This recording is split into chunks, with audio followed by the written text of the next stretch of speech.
What's up, everyone? Welcome back for the QMTG podcast. Today it's just two of us. It's Paul and myself. Hi, How are you, Paul? I'm a little bit hungover. Not hungover, drunk. I'm a little bit drunk, a little bit high. Came from Friday beers, but it's okay. I'm sure I can talk about magic still.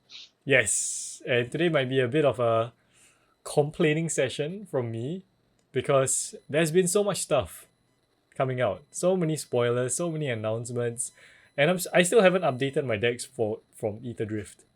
Like, I haven't gotten new Ether Drift cards for my decks, and now I'm looking at things like Spider-Man and Avatar, and I want to be excited for Takia, but I don't know if other people are. So we're gonna talk Excited. about all these things coming up and get our thoughts on them. And of course, leave a comment down below. Leave us with your thoughts as well. But yeah, so taking a look at the Magic Wizards page, we can see that coming soon, there's 5 different things. Takia, we have Final Fantasy, we have Age of Eternities, we have Spider-Man, and we have Avatar. Which ones are you excited for? I'm probably a little bit excited about Final Fantasy and a little bit more excited about Avatar. Not at all excited about Spider-Man. Yeah. Well, I am actually pretty excited for Takia. I have no interest in Final Fantasy. Mm-hmm. Age of Eternities looks kind of cool. I do like Spider-Man, but I'm not sure how I feel about Marvel being in Magic. And Avatar is kind of meh. I Yeah. think for the magic, the actual magic planes, I'm moderately excited for all of them, but I'm not especially excited about all of them. The only thing that I think that has had an inkling of a hint of it being released, which I'm excited about, is probably the revisiting of Lorwyn. Yeah, because I think Lorwyn is a very deep-seated high fantasy set. It's like if they went back to Eldraine again, I would still be excited for it, right? Because Eldraine is kind of that kind of trope is kind of what I got into Magic for. Same. Yeah. I love Eldraine as a plane. Yeah. But I think one issue I have with all these things is I don't understand why they have to announce it so far in advance. Like, they're building hype for so many things at the same time. I think I don't know where to focus, and honestly, it really makes me overwhelmed. Like now, right? I make content for Magic, and yes, we get to talk about this. This is content, but what do I focus on? I have nothing that I can focus on and dwell on and just look at this. This is coming next, Let's get excited for these cards. Like Takia, if we look at what's been released, this is it's Cryfall, right? Takia, Dragonstorm first look. There are 21 cards that they've released. Pretty cool things. Mox Jasper, a few new dragons. There's Narset. There's the new Siege Rhino as well. Yeah. I've heard Skirmish Rhino. Yeah, I think yeah, it's yeah. called. And it's all pretty exciting. Like if they just focused on this and did a normal spoiler review season, I think that would be great. But then there's also Final Fantasy first look. There are like 40 cards in there. Like, Yeah, you can't be excited about everything is the thing, right? Yeah. I think as a content creator, as you are the content creator for this channel, this is your channel, it's especially bad for you because you're trying to build hype about something and you need to focus on something. Whereas for me, I can just say, oh, there's too much shit out there. I'm not going to care about anything. I'll just wait for it to appear and then, I'll see what happens and how I feel about it then. So it's very ad hoc and very chaotic and very at the moment, right? But doesn't it feel but you can't do overwhelming for that. you as well? Like just as a casual player, like a just a commander player. It is overwhelming if I focus on it, but how I've responded to it, and Wizards isn't going to be happy to hear this, is that I've just given up. So I'm just not following any of the hype, right? I just kind of hear a little bit here and there. It's like, this thing is happening. Okay, sure. When it happens, right? Yeah. I'm not going to follow it. There's just too much out card. It's too much. I'm not gonna try, right? And if it happens, and somebody says, "Oh, I want to play Final Fantasy because I want to see Cloud in a dress," I'll be like, "Okay, sure, let's go and see whether we can do this limited thing and we can put Cloud in a dress or something like that, right?" Yeah, it's more for the memes and for the lulz. Yeah, that's a good way of putting It's it. Like just you're that. just I'm like not hyped about yeah, that. giving up because there's just so much. There's just Yeah, it's so just much so stuff. much. Yeah. But I can see people who would be excited about it as well. Like if you think about it, let's say you talk about Final Fantasy, Mm. and you're a person who's not particularly entrenched in Magic. You don't know what the hell Tarkir is. You've never followed up on it, but the Final Fantasy people are like, "Oh, look, it's Final Fantasy. It's in this trading card game, right?" And then Mm. everyone in your circle is talking about Final Fantasy. Then there is focus because it's within that very narrow scope. Okay, For us, but we see everything. yeah, but look at this. The release date, right? Takia is April 11th. That's Yeah. that's kind of soon. That's next month, right? And Final Fantasy is going to be in June. Why can't we focus on Takia until April? And then you have the whole of April, May to build up to Final Fantasy and just focus on that. Right. It, Ideally, yes. And I've had this same sentiment, this exact sentiment before when Bloomburrow dropped, Mm-hmm. right? Because Bloomburrow dropped, and I don't even know what the set after it was. It was Dustmorn. Dustmorn Yeah. was the set Yeah, after yeah, yeah. it, right? And I just came out of it. I was excited about the cards, and then Dustmorn dropped, right? Everyone went there, and Like 2 weeks after the release date. yeah, 2 weeks Yeah. after the Yeah. release, and it was old news, right? Yeah, No one cared yeah, about it yeah. anymore. But how I coped with that experience was I just didn't care about Dustmorn. I stayed in my bubble, In the right? I said, Bloomberg "Oh, I'm so bubble. hyped." Yeah, I stayed in my Yeah. bubble. I said like, "Oh, I'm so hyped about this," and it was okay, right? I would still go to the shop. I would like buy packs of Bloomburrow. I didn't care about the Dustmorn set at all, and I just didn't engage with it because I was excited about something else. So I selectively focused on what I wanted to do. But I think from a content creator standpoint, it's very difficult to do that because you kind of need to talk about everything. And then that's where your no focus problem comes in, right? Yeah. So I think yeah, it's exactly. bad for And think about it. Because let's say you like Bloomburrow and you like Eldraine. So Yeah. if they did that, like Bloomburrow, and then the next set was like Eldraine or Lorwyn, then how would that, wouldn't it just be too much? Like too fast? If it was back to back, I think it would be, but I think a lot of it also centers around the person who is the client at the receiving end. For instance, all this hype happens and the hype comes and goes, but the set is still legal and you are still allowed to play with the set. Yeah. What happens, I think, is that the focus on the individual cards disappears, but the set has its design philosophy within it and the way it's supposed to interact with other cards in standard. And if you spend the time to be not to exercise that extra that intuition from absorbing information outside, but you were very internal in the way that you thought about the sets and the mechanics within the sets to come up with the ideas yourself, limited, right, within a certain scope. You could still come up with interesting interactions without having the format solved for you because everyone else is kind of looking at the new shiny thing. So there is some interest, I think, that is preserved in you being like one of the few people who's interested in this, this little thing that no one's interested in anymore, and you can find cool things to play with still. Yeah, I think you could find some fun in that as well. So, but it's sad. It's sad. It's sad. It is sad. Yeah, you're in your own little bubble. Yeah, and there's no one else. It's sad. Yeah. But so our good friend, we have a friend Gary who hasn't been on the show since I think the early days when we were playing Brawl. He asked me for a deck idea recently. I think it was not too recently. I think it was like 2-3 months ago by now. It was a Hidetsugu and Kairi deck, and it was actually enabled by Dustmorn. So I was looking at cards that would trigger huge amounts of damage off the sacrifice outlet of Hidetsugu, of sacrificing Hidetsugu and Kairi and stacking the top of the deck. And there were like these dual modal spells, right? Like push pull that let you put the Hidetsugu and Kairi back in, and then it sacrificed itself and then it looped itself. There were like some interesting mechanics, but no one was talking about that because everyone's focus had moved to something else, right? And so you have these interesting ideas and interesting things you can play around with, and you're in your bubble. Wait, I But thought there was a sometimes Hidetsugu and Kairi standard deck, like a I didn't see combo it kind of deck. because even if it was there, I didn't see it because the hype Mm, was all the content that was generated, right? And the way the algorithms kind of work was that I was being flooded by everything else. yeah.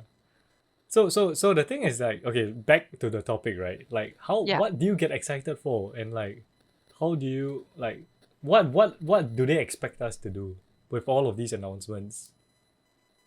I think I get excited for different things. If I talk about my excitement for Final Fantasy, for instance, right? I want to find like how they've interpreted my favorite Final Fantasy character. Okay, so But I'm not. in that case, since it's gonna come Yeah, out after Takia, what are you gonna do about yeah. Takia? Just gonna ignore it? I probably will on basis that I've never been particularly interested in dragons, right? Hmm. But even for Final Fantasy, I'll just be looking out for that one character. I'm not interested in the mechanics that are tied to Final Fantasy, right? Yeah. Yeah.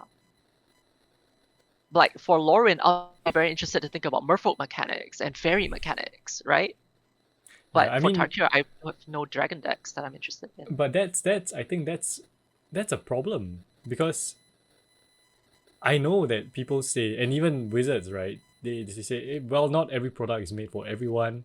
Engage in what you want to engage with. But then, I don't know, the fact that we both play Magic, That I'm we not. play together, right? I'm pretty excited for Takia. You are not. Then you are interested in Final Fantasy, but I am not. Mm. But it's part of the same game. There's no Yeah. the commonality is a bit disjointed. You're saying. Yeah. I think there is room for commonality still on basis of how the technicalities and the mechanics of Magic intertwine with each other. So I'm not particularly interested in Tarkir, but Mm. eventually I will be shown Tarkir spoilers. Mm-hmm. And throughout my history of looking at cards that have been coming out in standard, I always have these ideas which are Yeah. not complete ideas. They're kind of at the back of my head. It's like, oh, this is interesting, but I don't think I have anything that kind of makes it work. And just by maybe it's like it's an experienced player's kind of point of view. It's like you're drafting cards, right? But instead of drafting from what you see, you're drafting from everything that exists in the set. And you kind of have these arbitrary potential deck ideas that you see that are incomplete decks. And then as Tarkir comes out, even though you're not interested in it, you just browse and then you Yeah. say, hey, wait, look at this, right? I can do something with that, Yeah, right? yeah, I had this that's idea. the joy of it, right? You just even if Yeah. you're not interested in the set, you see the spoilers and you're like, oh, that can work with this, or I can put it in this deck. And then now you have spoilers for like 3 different sets at the same time. But how long does it take you to go through spoilers? Because typically I don't care about spoilers until everything is spoiled. I don't keep up with like Jim Yeah. Davis's Yeah, best color. I don't keep up with that. I literally just all the spoilers are released. I go to Scryfall. I just scroll. I mean, I kind of That's it. keep up That's like literally it. sometimes someone shows like the cactus, right? The cactus is a big meme thing. What's Yeah. that? What's that even from Final Fantasy? Yeah, it's from Final Fantasy. It's Cactuar. Yeah. Okay, whatever. Cactuar is an iconic Final Fantasy tune. So to me, this literally just took over all the hype from Takia. Everyone was so focused on this, and I was under the impression that this was going to come out first until I realized that that's not true. Yeah. Yeah. The Only when timing is yeah, an issue. yeah. So I guess what I'm saying is that that's my biggest issue, right? The way they're marketing these products. I mean, honestly, I think I told you this before, like, if they made a set that was inspired by Final Fantasy but not exactly Final Fantasy, I would be more willing to engage with it. Because like the whole Universes Beyond thing, I think has just gotten too much. It's lost the specialness of it to me. It's Oh not yeah, unique. definitely. I Yeah. think Yeah. that is definitely true. It's not unique anymore. Yeah. It definitely feels like a gigantic advertisement that Mm. people buy. Like you're buying the advertisement. How does that even work? But it does kind of feel that way. Yeah. It does kind of feel that way. Mechanically, I think if you're very spiky and you're just interested in winning pro tours, you might still be okay. You don't But really care. yeah, you don't really care. If you care about playing, but if you just play casually, I still believe in the adage of you don't need to engage with everything. Mm. I went to play standard after Bloombarrow, right? And people were talking about all kinds of cards. There was this mouse deck, and I was playing Boros Mice as well, but it was a very different set, and it worked. It was fine, right? I beat some Overlord decks. It did its thing, right? So how do you feel about, you know, let's say in standard this year you're gonna have Avatar, Spider-Man, Final Fantasy, and you just have this whole mix of different IPs, different characters in, let's say, your same standard deck. Mm. What are your thoughts about that? Do you care?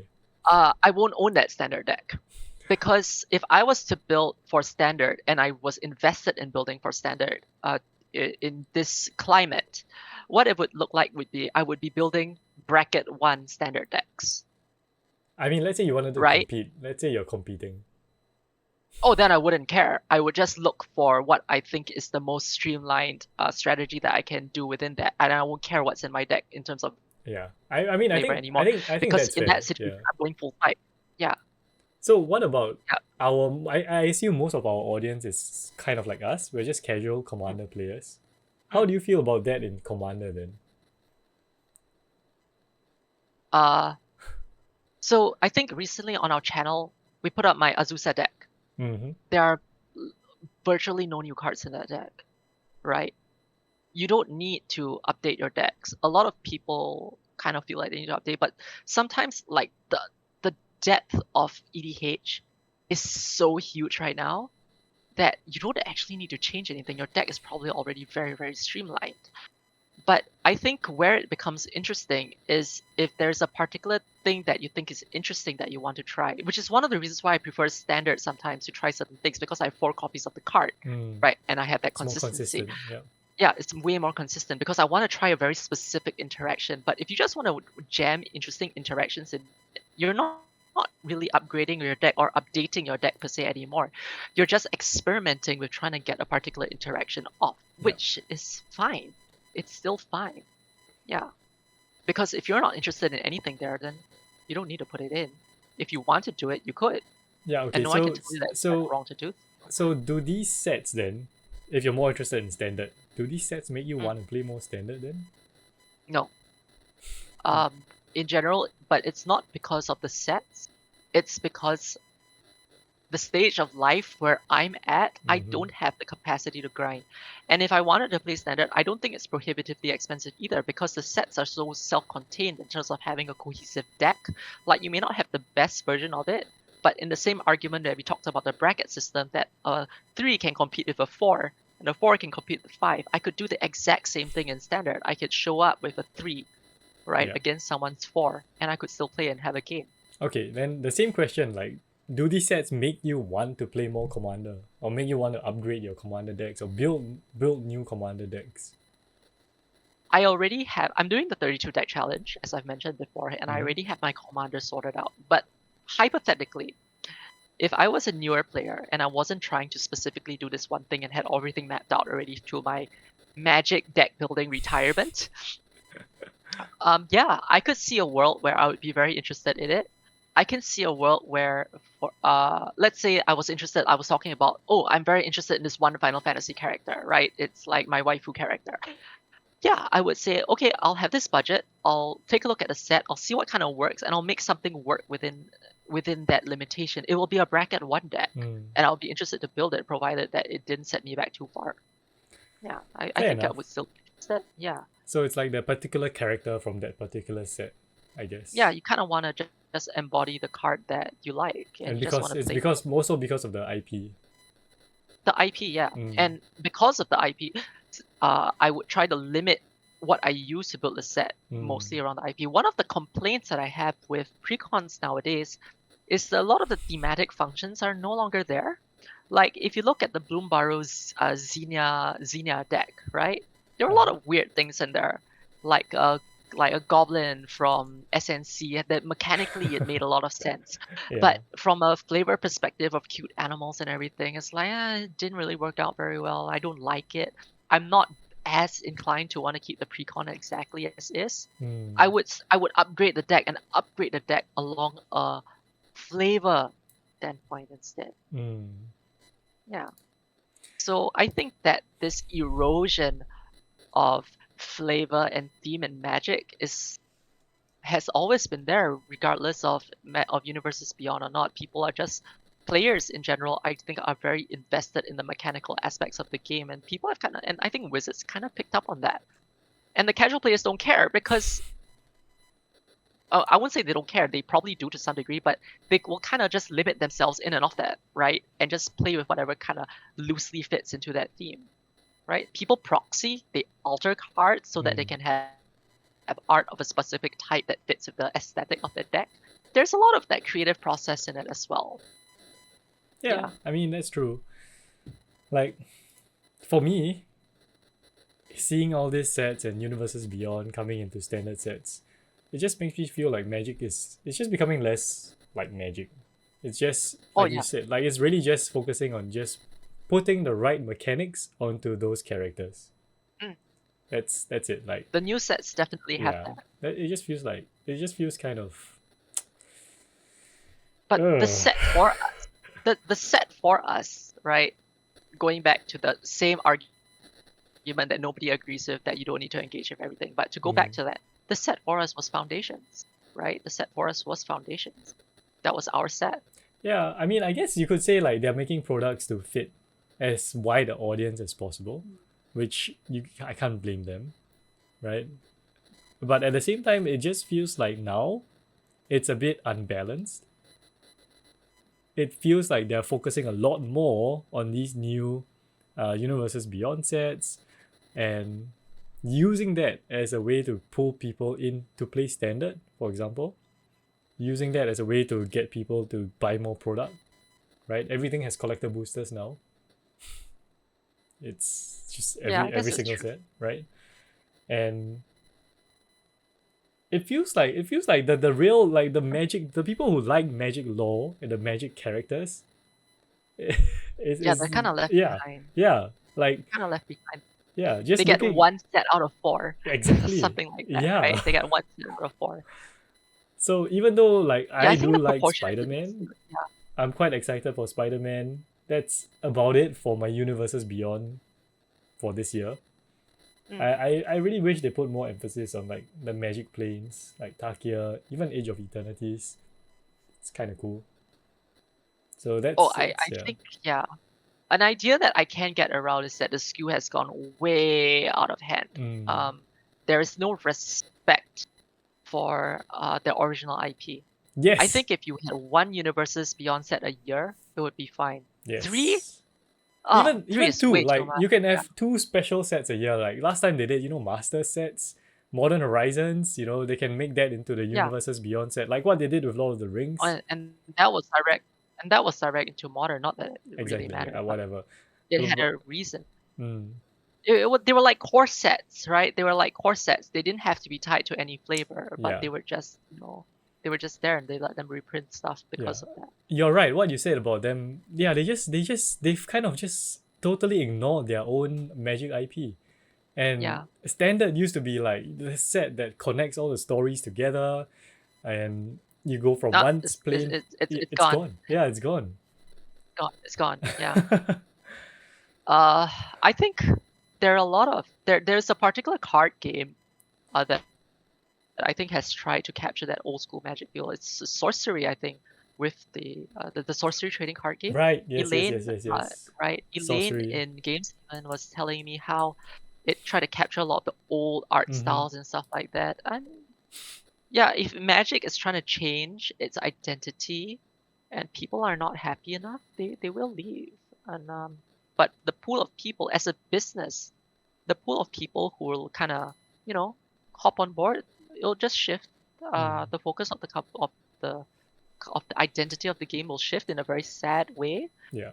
And people are sad because they care, which is a bit painful. But I think that's always been happening. When Planeswalkers came out, people were sure that would be the death of the game. And I think a lot of old players still have their cubes, right, which were made from a lot of pre-modern sets, right, that they play with around the kitchen table. So that will always be around for you if the game no longer speaks to you. So does it mean we're just old Magic players now? Yeah. I think that's what it is. I think we're kind of like that that generational shift, right? And I don't Okay, think that's what particularly what a I bad. can say, what I can say is that I do see the appeal of uh how do you say? I have an Iron Man deck, right? Yeah, I do see the appeal of, hey look, I play my commander, Iron Man, and I give him uh what can I give him? Like angel wings or something. Or doing dumb stuff like that across IPs. It's fun, it can be fun. Yeah, it right? can be Yeah. fun. You can build your whole deck around all the different IPs you love and just play random stuff that We did, could yeah, never we did happen, our right? universes. Yeah, yeah, it would Yeah. never happen. We did our universes beyond episode, and someone said, I think someone commented that the universe is off balance, and there's a god, and there's a Russian wrestler and an assassin Yeah. inside the place. It's a Yeah. it's completely whacked, right? Yeah, So I do see the appeal, but that also makes me kind of sad that that's where Magic is going. Like it's become so kiddish in a way. kiddish. You're right. It's It's a children's card game, ex- though. I mean, I think EDH tells us a lot about how to keep things nice for ourselves. Let's say you talk about the rule zero that happens, right? mm, And about the feels bad. I think if you have a play groups are very important. Telling them about what kind of experience you want to experience, what kind of local meta that you want to experience within your playgroup. I think that's kind of important in maintaining some of that feel for yourself.